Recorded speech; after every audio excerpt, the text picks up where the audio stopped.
And happy Tuesday evening, Bills Mafia. That red light is on, which means this week's episode is officially live. And I want to thank you all so much for being here. If you haven't noticed, tonight's tagline is Joe Cyrus Torrence. I did bring it back because we are going to be talking about our 5 most hyped young players for this roster next season. And joining me tonight is Cover One's very own Ryan Sullivan. And I believe that we are going to have a really fun discussion. And I am so glad that you can all be here on this week's episode of Under Review. Thank you again, and let's go. Previous play will go under review.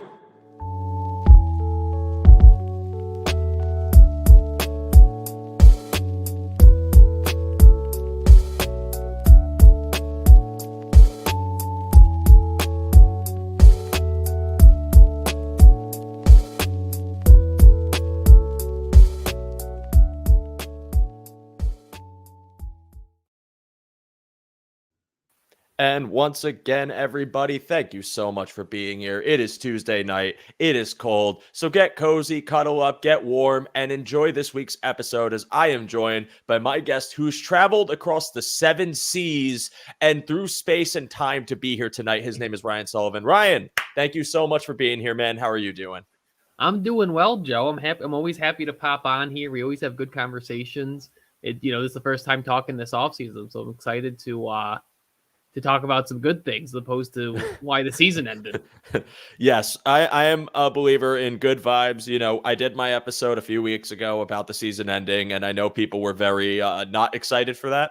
And I've been trying to kind of, instill some positivity because the season's over. We have a long off season ahead of us, but there's a lot of good that is going to be coming to this team. And part of it is the young talent that is on this roster. And I'm really hyped to have you here because I really just wanted to continue on with the conversation that I ended last week's show with. I had Bruce Nolan on. Him and I briefly discussed players we were excited to watch. And I thought this is probably something that we should go deeper into because there really are a lot of guys on their rookie deals that we have been talking about all season about being key contributors and guys that we can really look forward to as cornerstone pieces or at least a foundation for this, this roster being built up as the years go on. So Ryan, before we get into this list, I just want to first ask you your overall thoughts on the young talent on this roster, just really how you think it's developed and how Bean has done when it comes to finding it in the past few drafts going forward.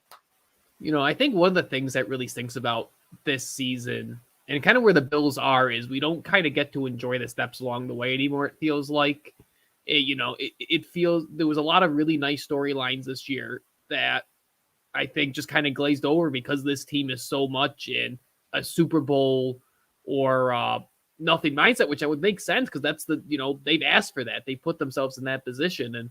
But this is really the first year. And you look back to when Josh Allen has really been Josh Allen going back to 2020, 2021, 2022 really just felt like the same versions of those teams. You never really saw a new face step up. It was the same cast of characters, more or less. This is the first year where it really felt like there was some new characters stepping up and making a name for themselves on this team. And when you look at how good teams keep that window open, that's how you do it. And so it feels like for the first time in this new Josh Allen era of Buffalo Bills football, they have, young guys coming to take over old roles.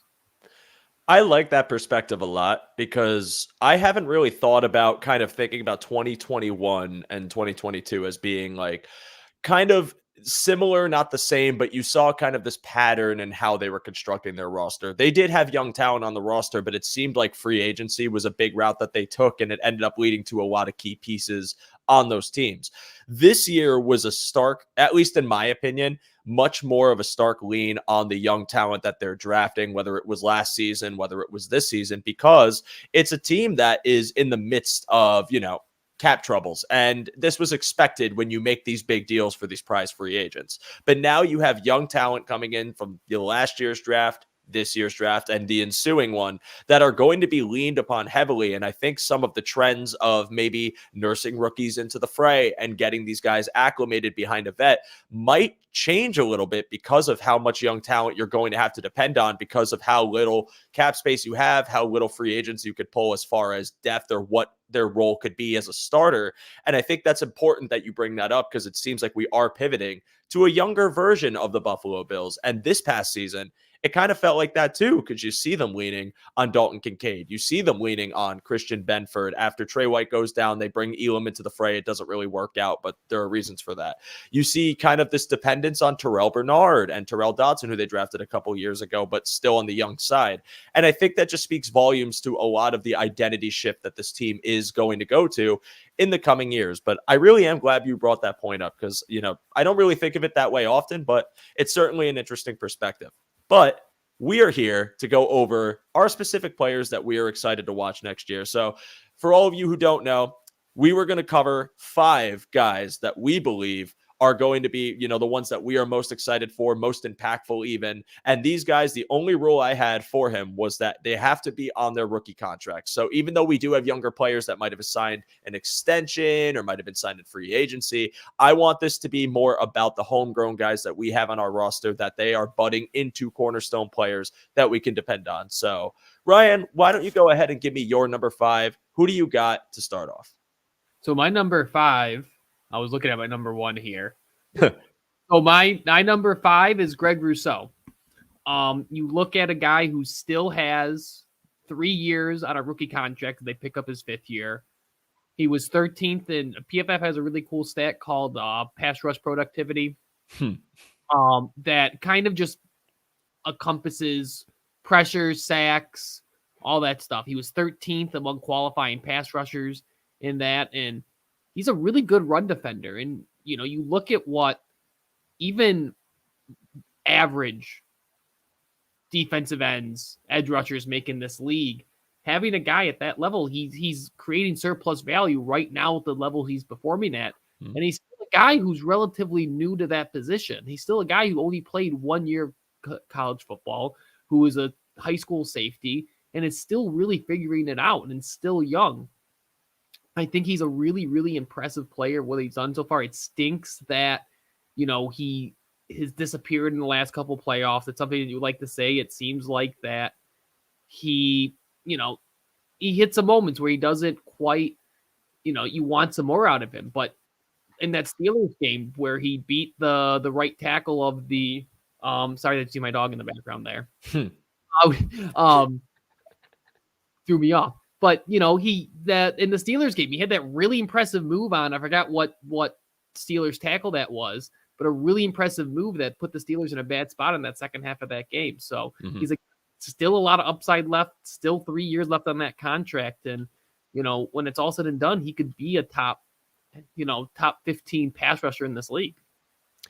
It's so funny because I have him as my 5. And again, before the show started, I wanted to stress, we don't know each other's lists, but Gregory Rousseau is my number 5, and he is my number 5 for all the reasons you listed. I had his pass rush productivity stat. He had 7 sacks this past year. I mentioned that he is an excellent run defender, and I think that's a really underrated part of Gregory Rousseau's game, and it's something that I think we should be more appreciative of. If you're someone that, might look at edge rushers and obviously not be too excited about the output that he had this past season, I can understand from the level of, well, he's a first-round draft pick. We took him at pick 30. He's an edge rusher that we wanted to develop into a star, and we're just not seeing insane numbers from him. But I do think that when you look at that position, you got to look at all of the factors that go into it, and that includes getting pressure. That includes, yes, your actual sacks. That also includes how you're defending the run. And this is a team that very much relies on Gregory Rousseau's run defense. He sets the edge so well,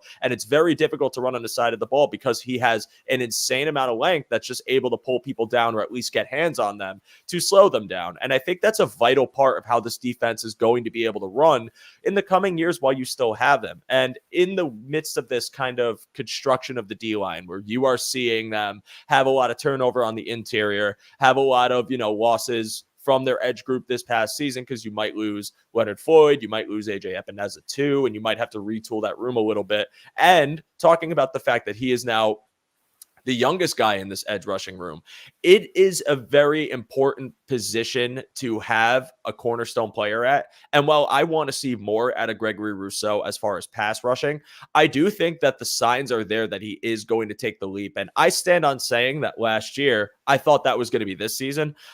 I will say, one thing about him that I would hope gets better in the future are the nagging injuries that seem to affect his performance. Because Ryan, last season, he had dealt with a soft tissue injury that ended up hampering him. I believe it was an ankle, if I'm not mistaken. This year, it's his foot.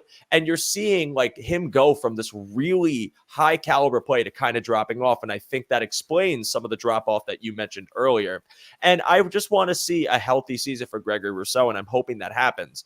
And really, my final thought on it is, you alluded to the fact that he only had played the position for a year. Gregory Rousseau is 23 years old. We look at him because he's been drafted for a few years, and we think that this guy is probably entering 25, 26, like maybe he should start budding. I still think his best football is in front of him. I still think that development is occurring in real time. And I think that this upcoming season, if you can veil him with some talent on the interior, whether that's by the draft, whether that's by free agency, and allow that role to continue with some quality pressure next to him, I think you're going to see his best ball ahead of him as opposed to behind him. So he is my number 5 for that reason. And Ryan, thank you for spoiling my number 5 on this list, because I certainly think that he's a cornerstone player, and I'm looking forward to watching him. But let me hear your number 4, and I'm curious if you have the same one as me too.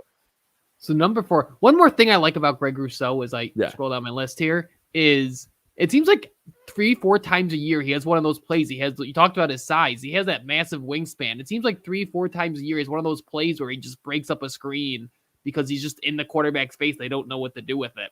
So that's something else that I think is really underrated about his game that we get to see every so often. I think he's had 2 picks because of that in his career. Mm-hmm. So really interesting to say. So number 4, I have Christian Benford. Okay. Again, he's a guy who came in. You talked about Kair Elum at the top, and a guy who was kind of an afterthought in that draft class and has come in and just been a starter. And, we talk about cornerbacks almost in the same way we talk about linemen.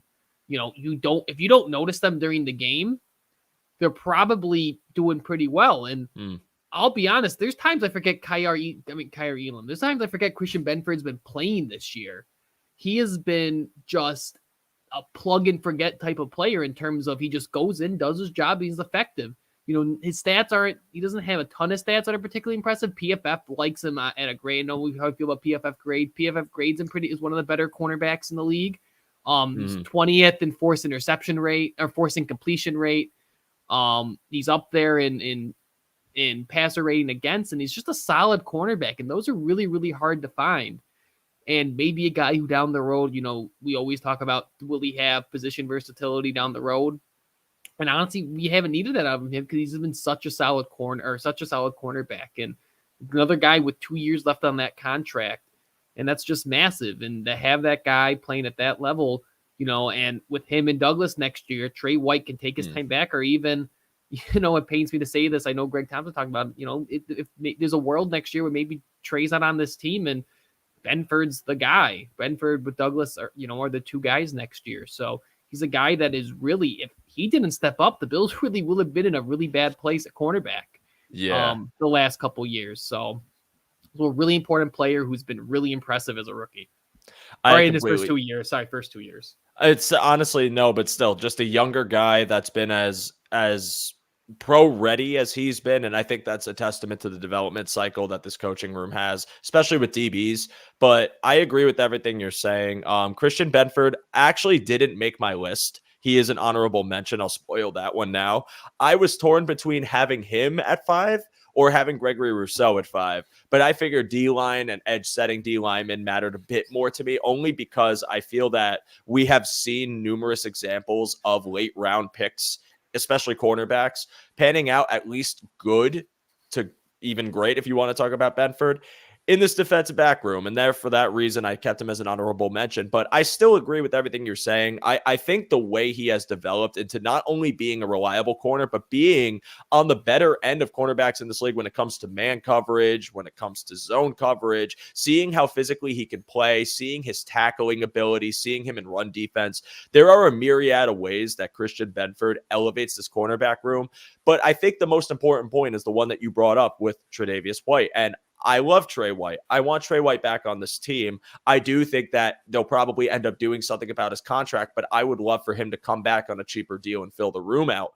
But I think this puts less pressure on the idea that you need him back, that you need him back to all-pro caliber, that you have to have the Trey White of old to be a good secondary in this upcoming season because of Benford's stability at that position, because of his ability to play, both types of coverages and play them significantly well. And honestly, the fact that it puts less pressure on Kair Elum, because while we wait for him to develop, and hopefully he can, you have a corner that from that same draft, so the same amount, same age range, obviously 2 years less, because if you were to take the 2 years left, if you took the 5th-year deal on Elam, he would have the extra season, so one less season. But I think with Christian Benford, there's just less pressure to find another corner. There's one less draft need. There's one less need in free agency. You have the opposite to Rousseau Douglas, who was another find in not free agency, at trade deadline. And I think for those reasons, you can be really confident in the way he plays next season. And I think that this was the year where you really wanted to see if they could lean on him, and you got great results to a point where I was upset that he wasn't able to be 100% or go in certain games, especially in the playoffs. So Christian Benford's an honorable mention for me. I do want to say I don't have Kair Elum on this list, and it's not because I'm not excited to see him next season. And I actually want to, just before we go further into the list, ask you a little more about him, Ryan, because there's been conversations about whether he could slide to safety. There's been conversations about whether he could be traded. There are just a ton of different levels of discourse when it comes to Elam's future with the Bills. But for me, I'm not out on him, man. I got a lot of faith in Kair Elum. I think he could still be a starter in this league. And I think for this Bills cornerback room, he could still be depended on. So let me hear your thoughts on him before we move on. It's just so tough because you saw what that Steelers game was a really funny dichotomy of what's been the Kair Elum experience so far. He comes in to that Steelers game and gets picked on, gets the PI that puts him on the goal line, and turns around and gets a pick. But then after that, he felt like he was going to be picked on in that game later down the road. So you want to see more out of him. And, the unfortunate part is he's had a lot of chances to kind of earn that job. I'm sure Buffalo would have loved to put it out of him. And, we've seen the narrative. Sean McDermott doesn't play young guys. Osiris Torrence played every single snap this year. It's not a case that Sean McDermott doesn't like young guys. It's, the times that they put him out there, he just hasn't shown it. And, you can say maybe it's a fit thing. But when you're a first-round corner, you should be able to play anywhere. So obviously I have hope because he has the traits. He's fast. We've seen him get picks. He has a handful of interceptions in his career because of his freak athletic ability. He's picked off Patrick Mahomes. He has two playoff interceptions in his career. So obviously, which is really funny when you think about it. So it's obviously there's something there. I don't know what he's obviously a guy that works hard. He's, we know all the way back to put the notebook on the plane and all that stuff. I hope that, let me put it this way. I hope he doesn't have to get a chance because I hope Rousseau Douglas and Trey White and Christian Benford don't get hurt. But I hope that given another off season, given a year of being healthy, that he's able to, figure it out. And if he's called upon, figure it out. But I don't necessarily have hopes that he's going to do a 360 here for us. I just want to say, I think it's so funny that you mentioned the playoff interceptions too, because imagine if you were, the you now visits the you in the past, right after the Bills pick Kair Elum, and the only thing you tell that person is he has 2 playoff interceptions. He'd probably be pumped. Like there would be, first thing I'd go to is, wow, that pick really worked out. I'm glad our cornerback room is set. Kair Elum is an interesting case because you're seeing still this kind of lapse in his understanding of where he needs to be, or just mental errors that you're not seeing from his contemporaries in that room, from Rousseau Douglas, from Christian Benford, or from Trey White when he started. And that is concerning for a first-round pick. And I think it's valid to say that people are not as high on him as they were when he first got picked because of the physical upside. But where I think I still have hope for him is that same reason. I think the tools in the toolbox are there. They're fresh. They're sharp. They're all things that you can use to build a very quality shed. It's just the schematics have to be put together a little bit better. And I think one underrated part of Kair Elum this season that, again, he has mentioned and that we all know now is that he played through an injury and was dealing with a very significant injury that I think hampered his ability to play at his best level. And I'm very curious that, kind of akin to Gregory Rousseau, if he could stay healthy this offseason and we could see, an offseason of work, an offseason of getting to know the playbook, an offseason of really trying to fortify his level of play in this defense. What will it look like next season? But one underrated thing, Ryan, and I'm going to ask you if you agree with this. It's the fact that going into this year, there isn't any sort of, I guess, expectation that he's going to be your starting corner, right? So last offseason, Benford, Elum, and Dane Jackson are all competing for CB2, opposite Trey White. This upcoming year, we already know who our starting two corners are going to be. And I see there's a comment here, and I want to bring this up real fast, but I will after this. But I want to ask how much you think it matters that Elum is going into this offseason to play for a depth spot, and whether that helps him because there's less on his plate, or if you think that hampers him a bit. Maybe the other pressure was a lot. It being a first-round pick, I mean, he was picked young. He is still, I think, the third or fourth youngest guy on this football team, believe it or not. He was drafted incredibly young.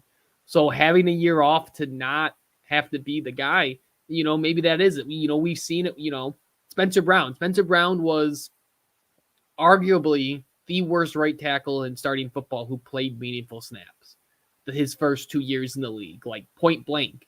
And he became a serviceable to good right tackle. So it is, it's there, right? It's anytime you have those skills. Same thing with, almost the same thing with Spencer Brown. Spencer Brown, like you said, had those tools in the toolbox, and just given time on task, he figured it out. So maybe he's just a guy who needed time on task. It's not like there is a history of guys figuring it out at that position, especially coming from, college where he played a very different style. Right. So I could see it. It's hard for me to do psychology. It almost seems like psychological, try to get in their heads, but maybe that's what he needs. Maybe he just needs a year where he's not the guy. And maybe, people have talked about how Bobby Babbage has changed careers of this, of our safeties, of our cornerbacks, because maybe Bobby Babbage as defensive coordinator is able to lock into something, or, tap into something with Kair Elum, as he will probably be working with him a little bit more than he obviously was as the linebackers or safeties coach. I hope so. And yeah, he is 22 years old. He is still a infant when you talk about NFL player ages. And I think that matters too. Again, the way I talk about Gregory Rousseau being 23 years old and still trying to play his best ball, because I don't think he's reached that yet. And I think his age has everything to do with it, is kind of the same thing I feel about Kair Elum. I think there's a lot left on the plate for him. And I really think that you're thrusting this really young player into a scheme that, they bank on his athletic upside, but it is a bit different than what he's playing at Florida, because he's just typically been press man corner. And that doesn't mean you only play man defense, but that's what you're specializing in. And I think that they're trying to kind of rework it where he is using that, but not as often as he's recognizing where he has to be in zone or in situations where he's got to carry a receiver. And I think that recognition and those mental adjustments are the thing that's holding him back right now. And I think that because you will be going into the season without him being your starting cornerback or your CB2, but rather a depth piece, that actually in turn could help him. Less pressure on him. Figure it out. Come in and get your reps and play well, because I think that will inspire confidence. I think that will help him find the things he needs to find. He has said in the past that he has had parts of the season where he felt like he was figuring it out and then injury hampered him. So I think if he can get healthy and he could really focus this offseason and know that maybe he won't be the starter because that role has already been assigned, but that he can get valuable contributions going to this DB room, that it could really enhance his play and we could see his best ball ahead of him. So that's my thought on Elum. I want to bring this comment up from Franzo Futatini. I hope I said that right. My fear is that if Trey is brought back, they will give him the benefit of the doubt and play him over Benford, even if he's playing below Benford's level. I wouldn't worry about that.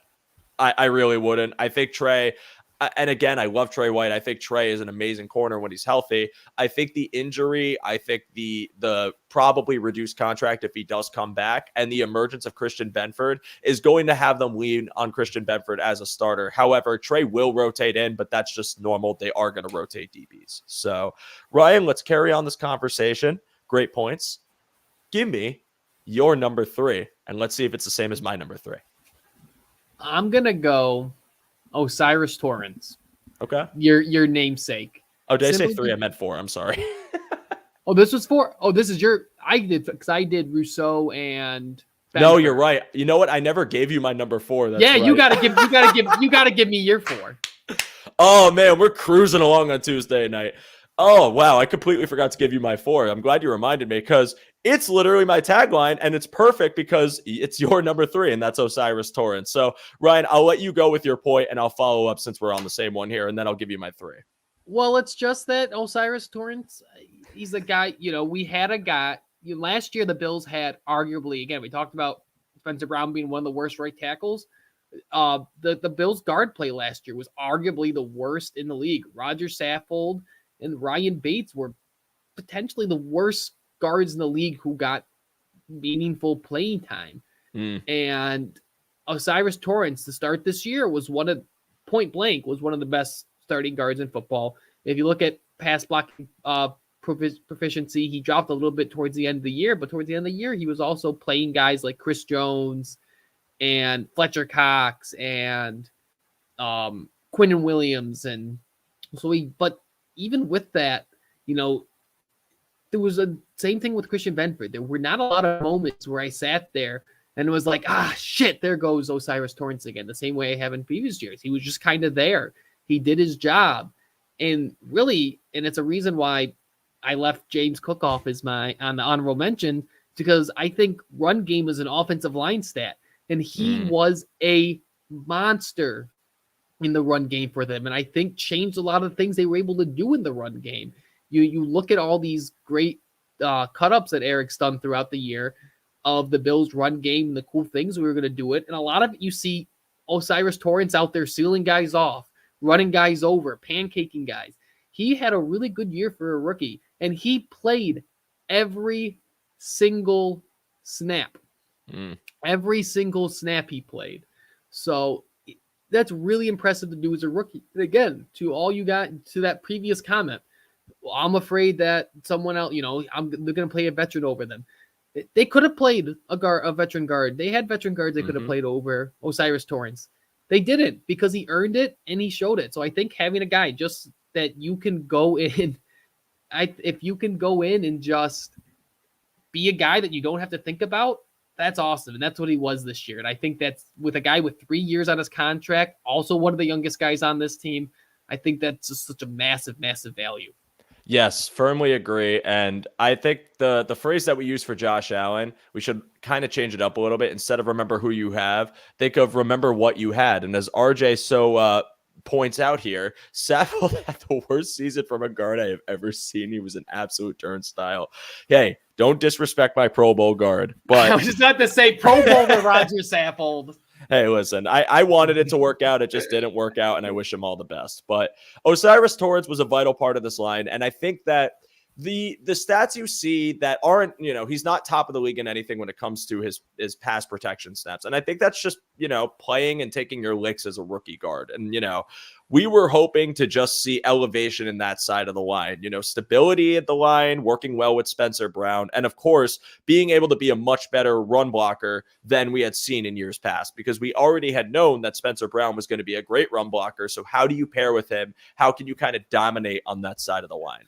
I think Osiris Torrence for the year did an excellent job, but I just can't get over playing every snap. I really can't. I mean, that is just an absolutely monumental thing to carry under your belt as a rookie, especially when you take this guy at pick number 60 and you're wondering, is he going to work in? Is he going to be a developmental piece that we eventually turn the tide over to? Is he going to start day one? Is he even ready this season? Going from that to this guy played every damn snap, did really well in his run blocking. And while there were lapses in pass pro, he was still solid enough to make this line enhanced as a whole. And it's something that I think when you look at next year, when we're talking about 2024 and players we're excited for, you should be very excited for O'Cyrus Torrence. I mean, this is rookie year O'Cyrus Torrence playing every snap, contributing in the ways he had. But think of how much more stout he'll be next season, whether it's working on his feet, whether that's being able to handle stunts a little bit better, whether that's just better recognition of whatever rushers are trying to do in front of him. I think that Torrence, again, just for a rookie season to play the way he did is extremely encouraging going forward. And that's why he's my number 4 and Ryan's number 3. And to give you my number 3, because I cannot keep track and I'm going to blame my bad brain on that. And before I actually do, everybody, if you are here, first and foremost, thank you very much. If you could do me a favor, if you haven't already, drop a like on this video. That would mean the world to me. Thank you so much. We appreciate you watching. We appreciate you listening. If it is not live and it is after the fact on one of our streaming services, please remember to rate the podcast as well.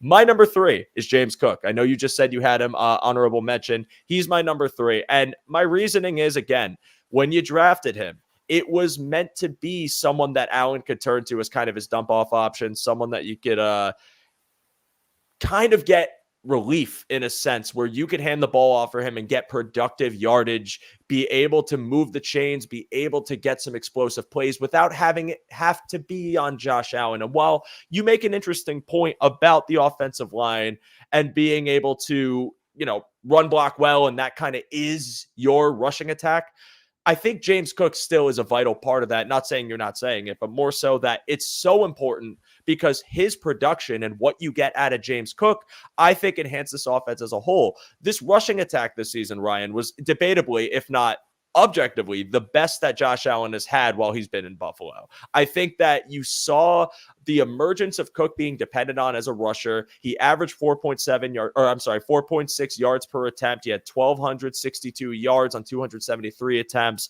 And then you add in his receiving stats, 52 receptions, 472 yards, and 4 touchdowns. Those numbers are so valuable for this offense's productivity going forward because you have this option now that isn't just Josh Allen airing the ball out 50 times a game or Josh Allen having to run over 10 times a game, but rather a dependable running back that while he doesn't specialize in everything, and while I think that they should still make attempts to bring in other bodies to offset some of the lapses like Bruce alluded to last week, I think that what James Cook is so good at with his outside explosive running, with his contact balance, with, most of the time catching passes and being able to work really well with the ball in his hands, that is a vital component of how you can make things easier on Josh Allen. And when you can turn and lean on him in year 3 as someone who's dependable, as someone who's you could continue putting on the field and turning to make a big play, that's not only going to make things easier for Josh, that makes things easier on Joe Brady, that makes things easier on your rookies. Yes, if you want to draft a rookie wide receiver, not a Wookiee wide receiver,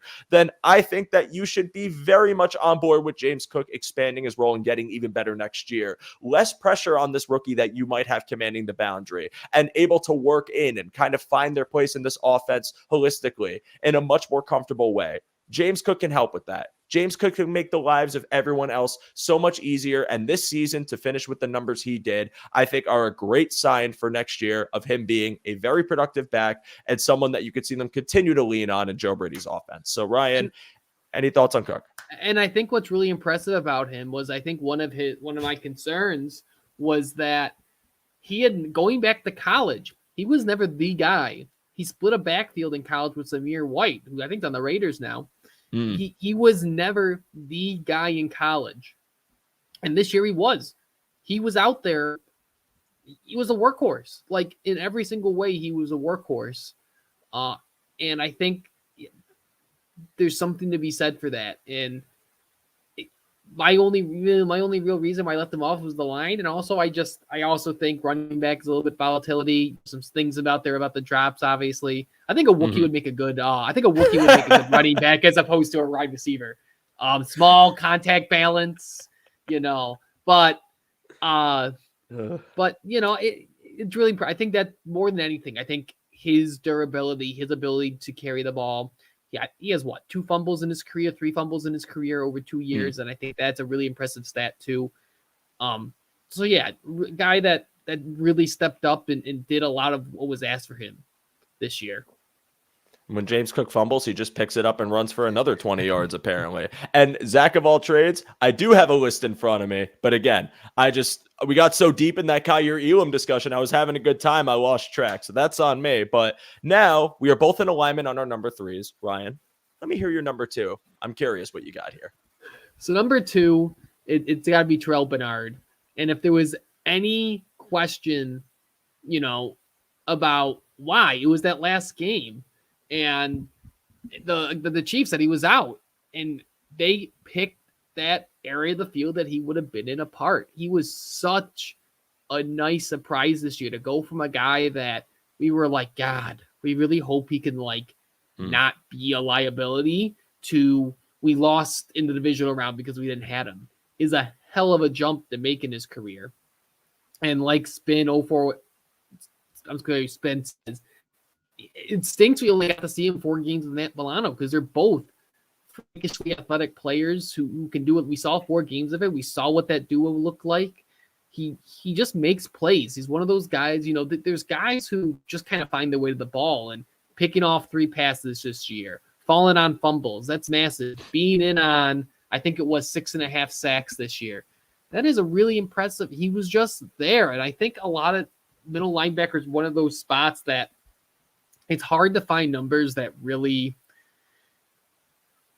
encompass what they do, because there's so much that they do that isn't captured by stats, but just some of them. He was 13th out of 52 linebackers in passer rating against. He had the 2nd most interceptions among linebackers. He had the 9th most run stops among linebackers. So he was just a super impressive guy who it's not easy to come in and be a green dot like this, after basically having a redshirt year. So he was really impressive. He's got 2 more years on his contract, and the defense is just a different animal with him on the field, and a guy I'm really excited to see grow, because again, he's another guy who kind of played a different style, played in a different position in college. And, I think he's another guy who's just going to kind of continue to grow as he gets more playing time. I love this nickname for him so much, by the way, when people call him St. Bernard. That's just so good, because he's a dog.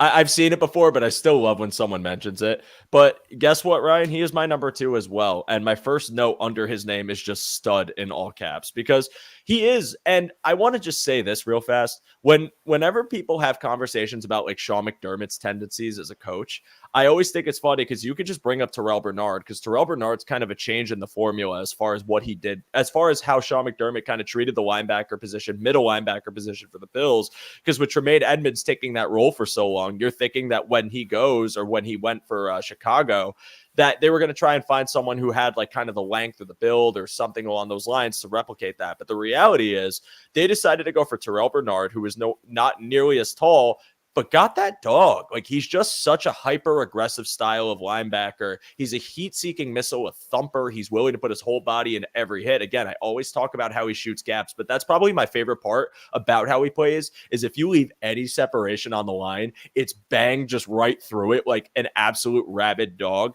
And I just think, you brought up the playoff game, and that alone encompasses the value that Terrel Bernard has in this defensive room and what he brings, because as a year 2 player, to get the green dot, like you said, and to not only wear it, but to command it, to be really good with your communication, to be able to kind of get everybody to where they need to be, where there's very minimal lapses, unless it's an assignment error from one of your players that doesn't really fall on him. But to do all that, but still play with the motor, the speed, the aggression that he has, I think is so damn impressive. But also, again, cornerstone. It's something that you are going to build off of now. And when you have him and a guy that played for pretty much most of the season, very little time missed, then I think that that's something that is imperative to this defensive success next season. And as everyone pointed out in the chat, Spin pointed out in the chat, Matt Milano coming back with him, that was a linebacker duo that I think genuinely was one of the best groups in the NFL, and we got robbed of seeing it for the course of the season.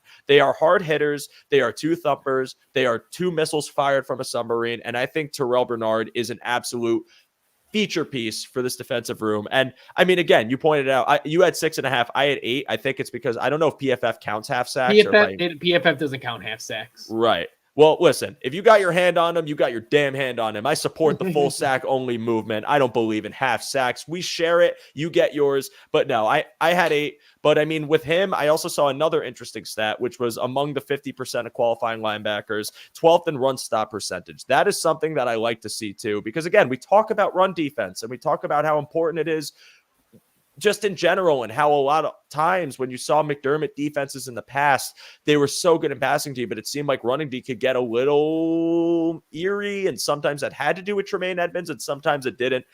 I love Terrel Bernard in this room. I think he provides a boost in both that facets, but to see him as such a viable pass rusher too is just another part of his game I love, and I'm happy he's got the green dot and he's wearing it quite well. Ryan, before we do number 1, there are 2 things we got to do.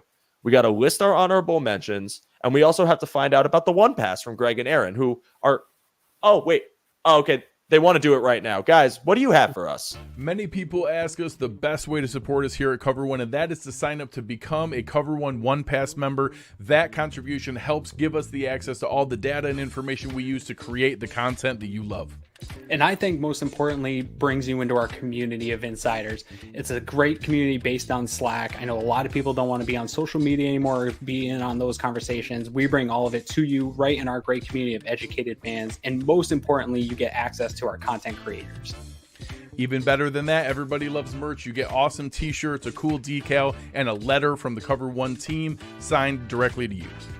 All for $60. That gets you the entire season, next year's free agency and draft. $60. Click the link in the description. Cover One Insider. Become one today.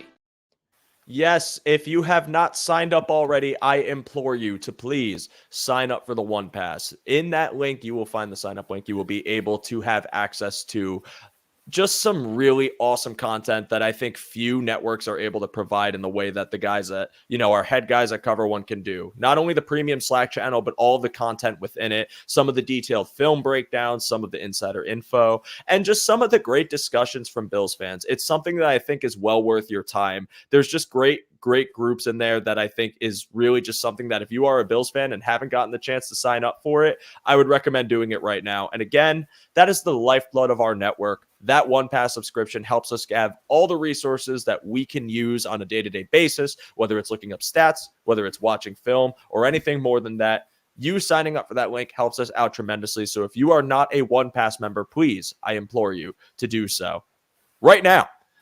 All right, Ryan, I want to hear your honorable mentions. I know a few of them got spoiled, but anyone that we might have not gone over or someone that you think is overlooked that you want to give their light to. I think the big one was just, I touched on him in a sec. Spencer Brown, I think the only real reason I left him off, 2 reasons I left him off, was one, it's won 1 year. I'd like to see it another year after he had 2 bad years. And it's just, he's got 1 year left. So in terms of value, he's going to be, the Bills are going to have to come to a decision at the end of this year. But for him to come in, again, go from being one of the worst right tackles in football to being a good right tackle has been awesome. And there's another show I listen to, Athletic Football Show, Nate Tice talked about all the time. If you can go from bad to average, that's a huge jump. And that's what he did. He went from bad to average, and you saw what it did for that whole entire offensive line. And I think it speaks a lot to the work he did, and it speaks a lot to the work Aaron Cromer did. And, a lot of it's the way they use him. They use him a lot out in space, and he rocks out in space.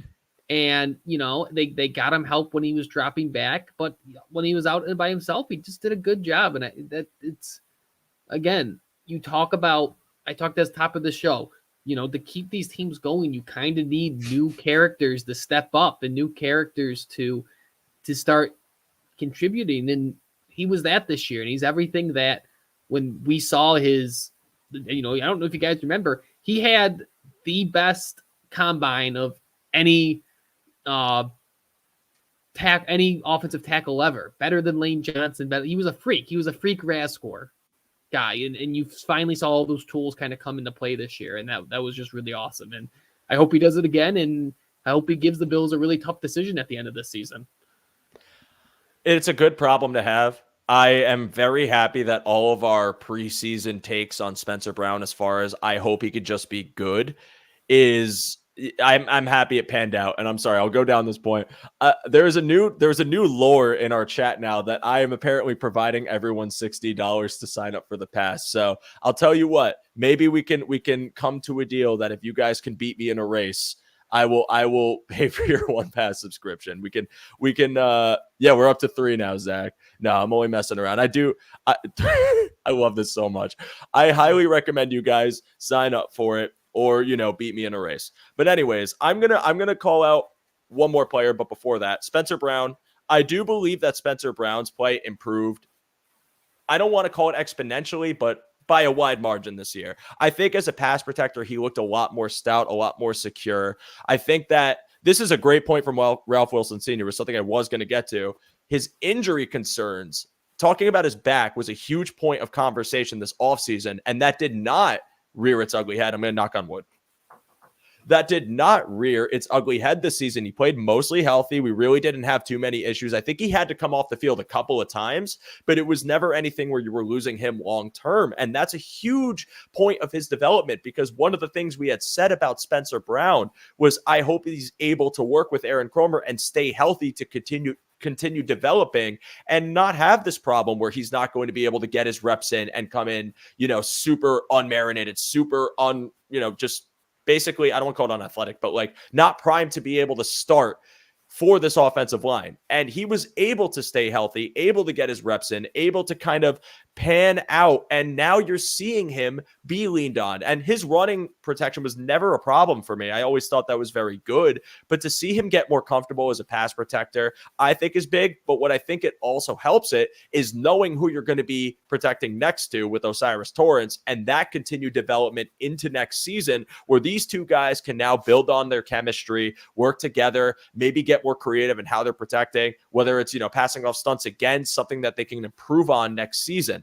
I think that you are going to see maybe another leap from Spencer Brown. I'm not talking about becoming truly, truly elite, but someone who just, again, continues to play off of his good season, stayed healthy, and could be more comfortable and be able to be someone that you can lean on and hopefully be able to extend if he plays well enough. And now I see I have some unhappy customers in the chat. You want to embarrass a 60-year-old man over $60? The shame. Listen, it just sounds like you can't beat me in a race, Roy. That's all that comment tells me. But one more receiver that I want to mention that we didn't talk about, it's Khalil Shakir, Ryan. I mean, I'm really excited for his future. I'm really excited to see his role in this offense next year. But I think why so is because it's not like we got these little flashes like we did his rookie season. And we saw this kind of like, okay, they'll lean on him every now and then, but he's just kind of an afterthought and maybe next year. He is someone that was a vital contributor down the stretch. He made some really clutch plays for this offense. He knew where he needed to be. He had a rapport building with Josh Allen. And also, he was explosive, something that this offense desperately needed down the stretch. And you saw him provide on a few of his plays. Like, again, the Pittsburgh playoff game touchdown, or maybe the screen against Miami, or maybe the Chargers back foot throw beating the blitz and him being in the spot where he could generate a huge play to keep the offensive drive alive. These are the things that I think are so valuable to this offense, no matter who you draft. And the fact that Khalil Shakir, who might not be your 2 next year, but maybe your 3, will still have these components to his game, I think matter a ton. So he's someone that I had in my honorable mention that I wanted to just bring up. Ryan, do you have any thoughts on him before we go to our ones? No, it's a really good. I should have mentioned him. He was. I don't know why I didn't write him down. Again, same thing. You need new guys to show up. He's the first new receiver that we feel like that we've developed. It's the first receiver that I feel like this offensive staff has brought along, right? After the Bills brought in Cole Beasley, John Brown, Stephon Diggs, it never felt like anyone, we had half a good season of Emmanuel Sanders. Gabe Davis ran its course, and Khalil Shakir got better throughout the year. And one thing I think we forgot was how fast he was. He's a 4.3 40 guy, and he showed that. And they got the ball into his hand in some really interesting ways this year. I think one of my favorite plays they did with him this year was that 4th down play that kept their season alive in the divisional game, where they just kind of ran that motion to check if it was man, and they threw it to him and he just took it and went. he had some really explosive plays. He's a really dynamic player, can do a lot of, I don't always want to do the Cole Beasley things, but he can be a slot play. He can be a dependable slot player like Cole Beasley is. The contact balance that he had on that, the wild card touchdown, just all around really impressive player. And a guy I'm really, really excited for. Someone that I never understood why everyone got so low on him during training camp. Right. And a guy that I'm really happy to develop because he's a guy I liked a guy that I really, really liked coming out of the draft. Yeah. And to answer this question from Roy, okay, Joe, real question. Do you think Shakir will play more in the slot if they draft a boundary wide receiver? Yes, 100% yes. I think if anything, he's going to be your starting slot receiver. Now, again, that doesn't mean Kincaid isn't going to be working the middle of the field as well. But I think if you are committing to one of these receivers being your starting slot guy, it's going to be Khalil Shakir. Even though he can play the boundary as well, I think that you've seen him really thrive in those roles coming out of the slot. And while I don't think he's the same route tactician or, has it down the way that Cole Beasley did, I do think that he's good enough in that role and has given you tangible results from the slot or from just trying to work the middle of the field and find soft spots in zone or generate separation against man that lead me to believe that if you could commit to him being your starting slot wide receiver, that he'll do fine in that role. And again, providing that boundary option in the draft where you might go get maybe a Troy Franklin, maybe a Javon Baker, maybe one of these really nice boundary workers in the draft and letting him commit to that role. Now you can let Shakir just work and operate in one place, not put, again, I'm very big on not putting a ton of responsibility on one person. I just find that when your role is simplified, that's just going to help you think less and play more. And I think for Khalil Shakir, if you are not asking him to consistently get down the field, but every now and then you might lean on him to do that because you just want to, but he'll be your starting slot option. I think that'll be really good for him. And that's why I think, it's imperative that you find one of these receivers in the draft. And I hope that answered your question, Roy. So yes, Khalil Shakir is one. I also like this point about him being a willing blocker because yes, his blocking was a problem his rookie year. It improved. It's obviously not the greatest in the league, but it's good enough. And that's really all you need from a receiver. So I will take it. Great points, guys. And if you continue to bully me for $60, I think it's kind of funny. So feel free to do whatever you want. Live your life, live your truth. All right, Ryan. I think this is obvious. We both know who each other's number one is. So I want to hear why you think it's Dalton Kincaid. So actually I was going to say Justin Shorter. No, I'm kidding. Oh, okay. Balin Spector. Spector. Yeah, Balin Spector, obviously. No, so yeah, I mean, one, I think the unfortunate parts of this season, Dalton Kincaid had a really impressive rookie year for a tight end. And unfortunately, it was overshadowed by the fact Sam Laporta had the greatest season we've seen by a rookie tight end since Mike Ditka. He was 10th all-time in yards, 4th all-time in catches. And again, kind of like Shakir, got better as the year went along. Really, Josh clearly developed trust in him. We finally saw, we all wanted that seam route that tight ends like to run. We finally saw that towards the end of the year. We saw him be used more downfield towards the end of the year. His last two regular season games, he put up 80 yards a game. He was a contributor in their last two playoff games. So a guy who got a lot better as the year got on, a guy that obviously grew trust with Josh Allen, grew trust with Joe Brady when he came in. And he's just, he showed all the reasons why he's such a dynamic playmaker. And, this is a little bit of appeal authority, obviously. But, when guys like Bruce drool over Dalton Kincaid, that kind of helps confirm some of my priors with guys like that. So he was just all around, 673 yards for a rookie. Any way you slice it for a rookie wide receiver is impressive. So, you hope the ceiling's only up from there. And I think one of the things that really he has going for him too is, his thing coming out was that he wasn't a great blocker. And, he tried this year. And I think that's kind of what separates him from being a Mike Gesicki. That, he's a willing blocker. He'll try. You can put him in line. He might not be the best. He might get pushed around, but he's going to try. And I think that'll only get better as time goes on. We saw what Rob Boris did with Dalton Knox's run blocking. And we see what Dawson, oh my God, too many DKs. Dawson Knox is I made that mistake before. Don't worry. As we see what Dawson Knox is the run blocker. And I think the Bills, I think the Bills tight end coach might one of the most underrated coaches on the staff now that Bobby Babich has been elevated. So I just think all around a rookie who showed why he was drafted in the first round, and I think has a lot of room left to grow when you look at the learning curves for tight ends. Yeah, that's all the key points about him, the reception record, or just him becoming a willing blocker, or just him as a route runner, all covered. And I agree with every single one. I think you drafted him at your position last year for a reason, and that's to be someone that's going to be a cog in this machine for years to come.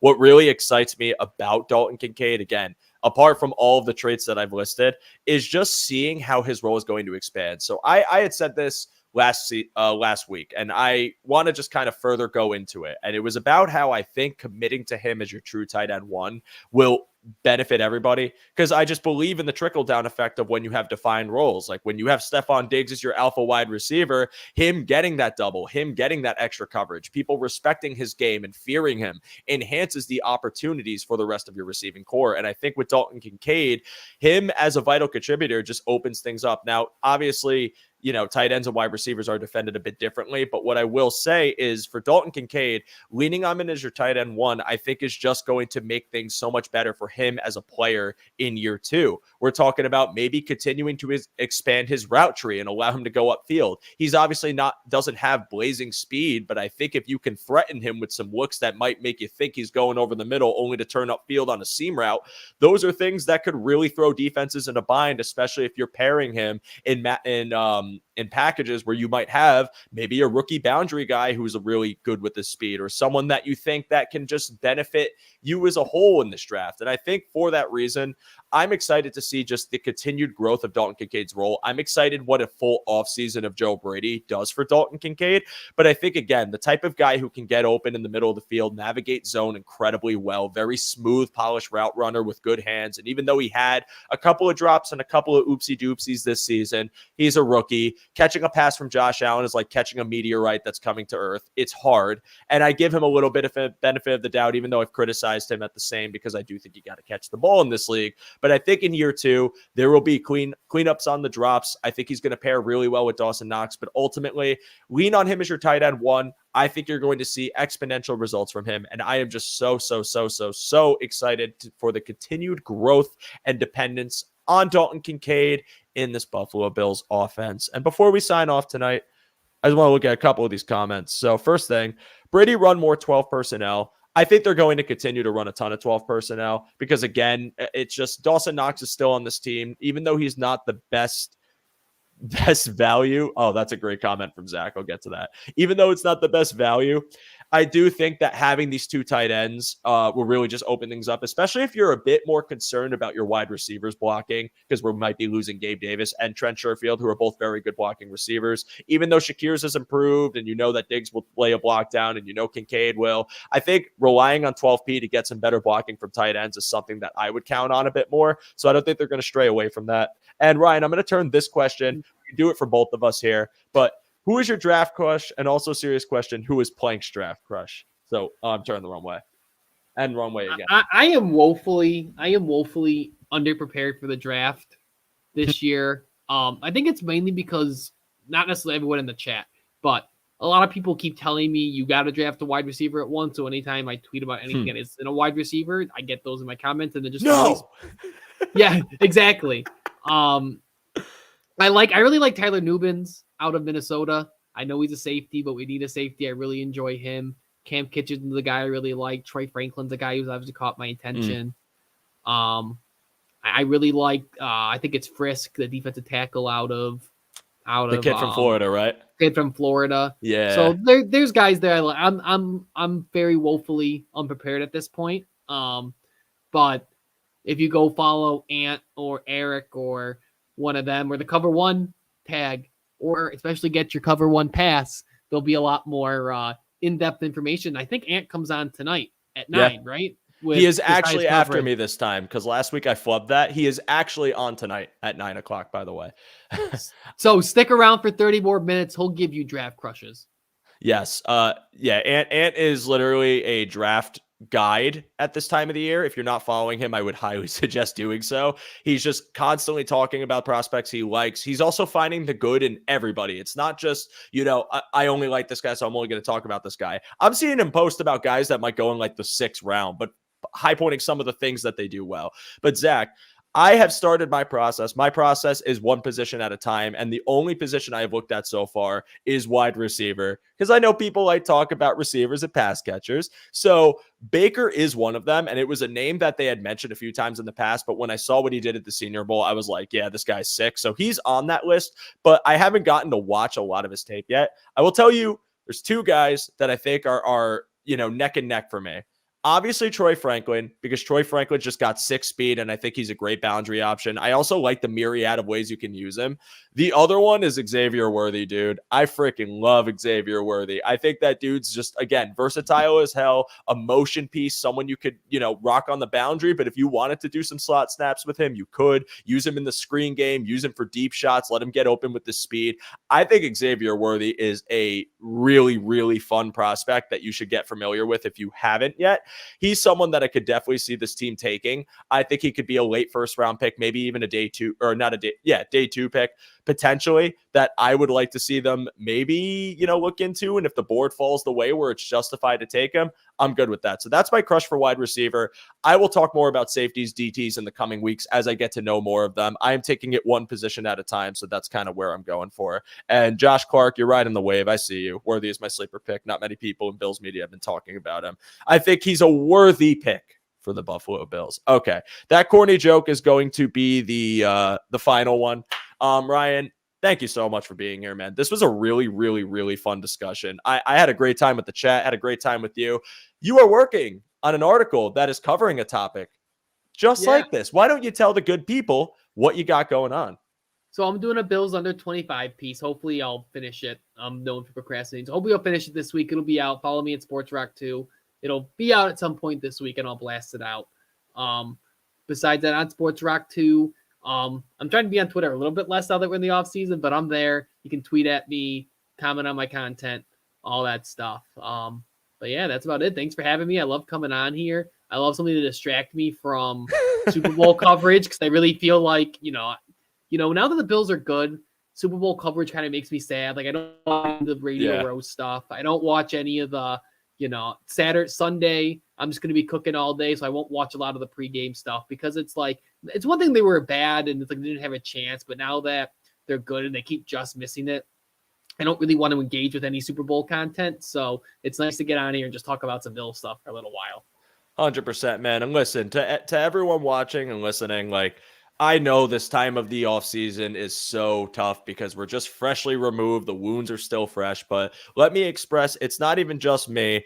Everyone here at Cover One is putting out amazing content on the daily for you guys to hold you over as we navigate this offseason together before free agency, before the draft, before all that good stuff comes. I know all of our main guys, everyone with the show, everyone who's writing an article, have all been busting their butts to put out some really, really fun, engaging, and awesome content. So I just implore you that if you're new to our network, or if you were someone that just has not really, engaged with us often before, to please check it out. It's well worth your time. There's a lot of effort put into it, and I think you'll learn a lot from these guys too. So Ryan, thank you so much for being here. And to all of you in the chat, you guys, this was so much fun. This is one of the most fun episodes I had engaging with you guys. Again, Zach bringing up the happy we could spice up the chat. This is what I'm here for, man. Like, we talk about the Bills on the show, we talk about football on the show, but seeing you guys just have some fun in here, like that really makes it so worth the while. So thank you for all of you for engaging, for your comments. I really appreciate it. Bring that energy again next week, because we are going to be back next week with another topic. We might even talk about the Super Bowl a little bit if we're feeling up to it.